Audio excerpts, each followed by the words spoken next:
Whiteboard Physics A-Level Lesson 66, all about resistance. Okay, well, let's start by defining this new quantity called resistance. Resistance, R, is just equal to the potential difference across a component divided by the current through the component. We've already defined potential difference as the work that's done per unit of charge that moves between 2 points in an electric field, which we talked about last lesson. And we've already defined current as the rate of flow of charge, which we talked about last lesson as well. So that's it for resistance. Now, resistances can have hugely different values, so you do need to know your unit prefixes. And so this is as good a time as any to give you a reminder of unit prefixes. What have we got? We've got nano, which we use the letter N, and that is equal to 10 to the negative 9, so nano ohms. We've got micro, we use the letter mu, that's 10 to the negative 6. We've got milli, we use a letter m, little lowercase m, 10 to the negative 3. We've got kilo, we use a lowercase k. I know some engineers use an uppercase k, but it should be lowercase. We've got mega, capital M, that's 10 to the 6. And then we have giga, and it goes beyond there, but I'll leave it there. G, 10 to the 9, and tera, and so on. So just a nice reminder about unit prefixes because of the wildly different values that resistances can have. Now, we have components called resistors, and many of them, especially the little ceramic resistors, have a code on them, a color code that you can use to determine what the resistance value is, a little rainbow color code. I'm not going to go into that now, but if you're doing required practicals, one of the nice things to do is to use that code to work out what the resistance is, and then you can reference where you've looked up that code. So it's a little heads up for you when you're looking for things to give evidence for your ability to do research. This is certainly one of them.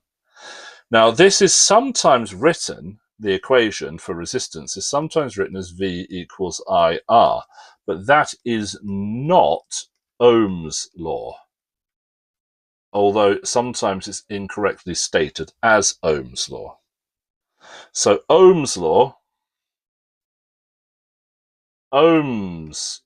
law is that ohmic components, the potential difference across them does not depend on the current, does not depend on the, one more time, the resistance of them does not depend on the current through them. So Ohm's law is that for ohmic components, that's why we name them ohmic components, the resistance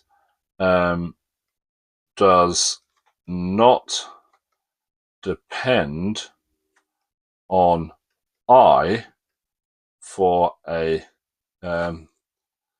we could say I, we could say it's a constant, i.e. is constant at a given temperature.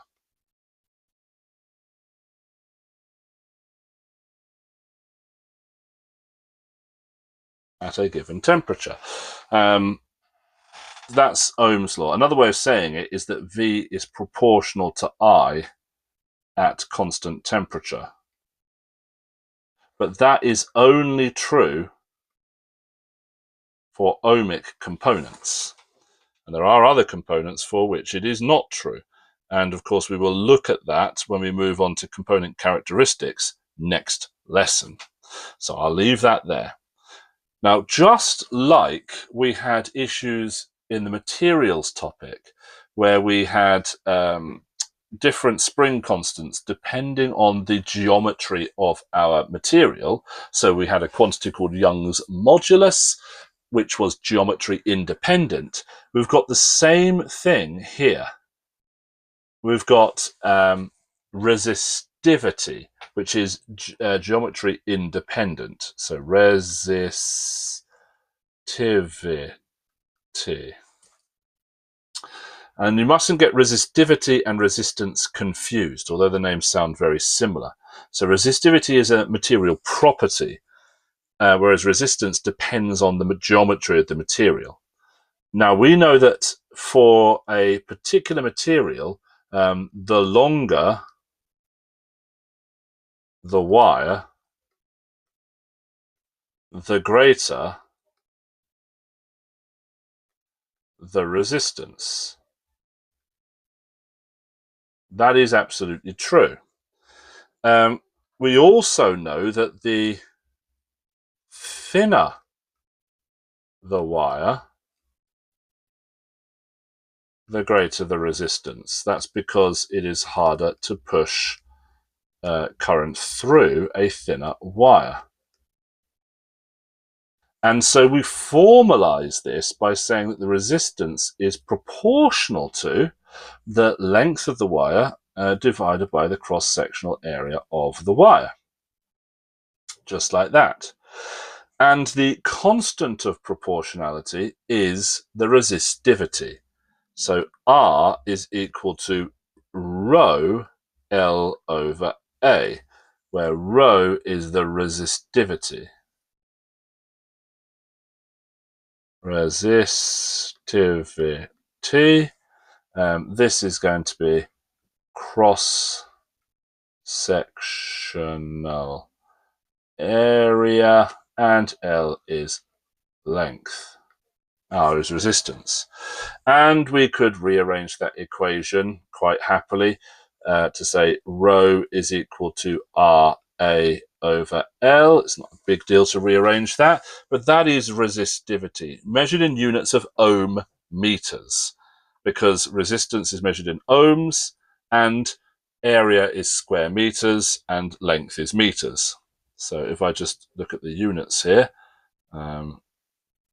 measured in ohms, that's the symbol.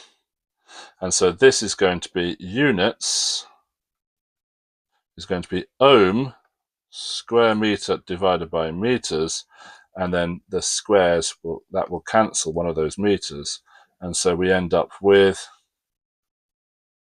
oops, wrong color, we're using blue, we end up with ohm meters. Well, I suppose ohm millimeters or milliohm meters would be better, that sort of thing.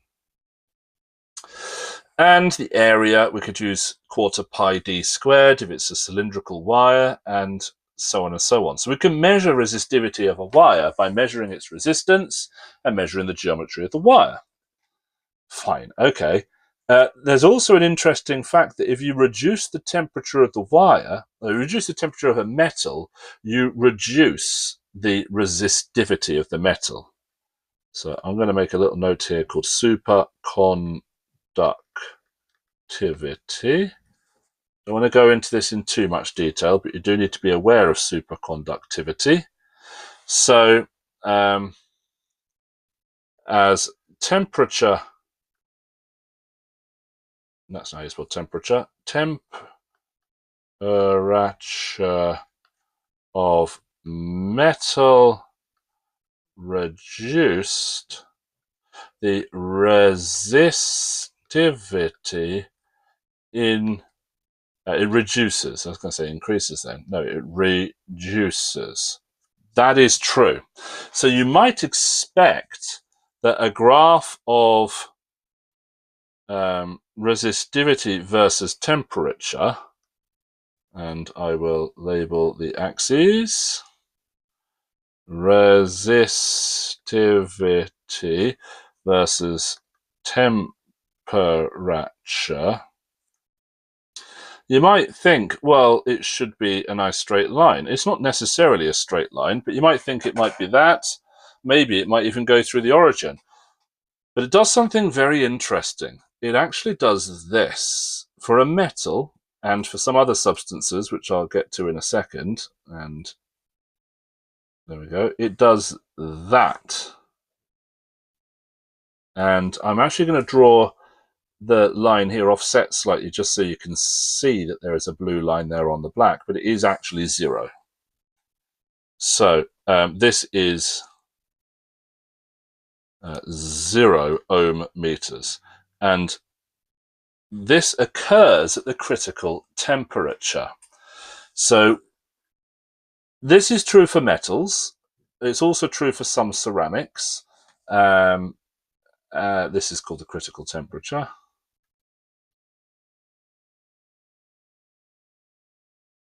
And we've got some good explanations that we think work about why this happens.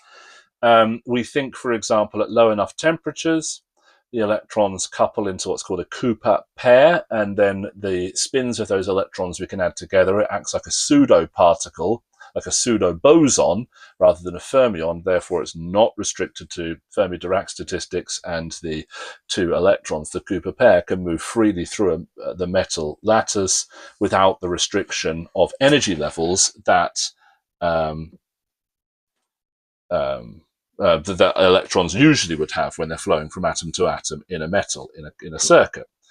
And that's fine, but it doesn't help us quite so much with type 2 superconductors. Type 2 superconductors are ceramics, and we're not entirely sure how they work.